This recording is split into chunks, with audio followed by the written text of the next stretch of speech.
In today's video, I'm going to show you multiple ways on how to force quit an application on your Mac. The first way of force quitting an application is by going to the application on your dock.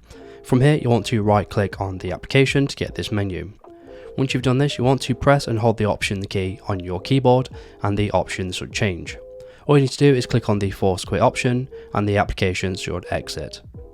The second way to force quit an application is to use the force quit menu.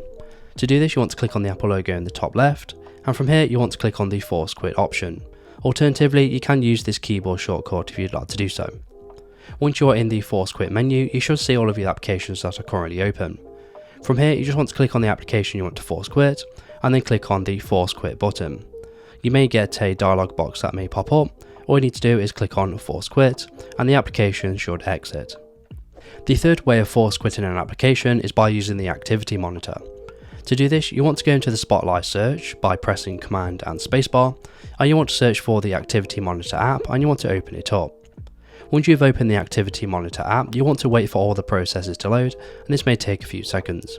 Once you've done this, you want to click on the CPU tab at the very top, and then you want to search for the process you want to quit. If you can't find it, you want to click on the search dialog box at the very top, and then you want to search for the application. In this case, I'm going to use Safari. Once you've done this, you want to find the Safari application or whatever application you search for, and then you want to click on the X icon here in the top bar. You're going to get a dialog box that's going to ask you if you want to quit or force quit.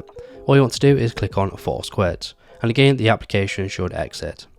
Once you've done this, you can quit out of the activity monitor. So if this video is helpful, please leave a like, and if you have any questions or comments, you can leave them below.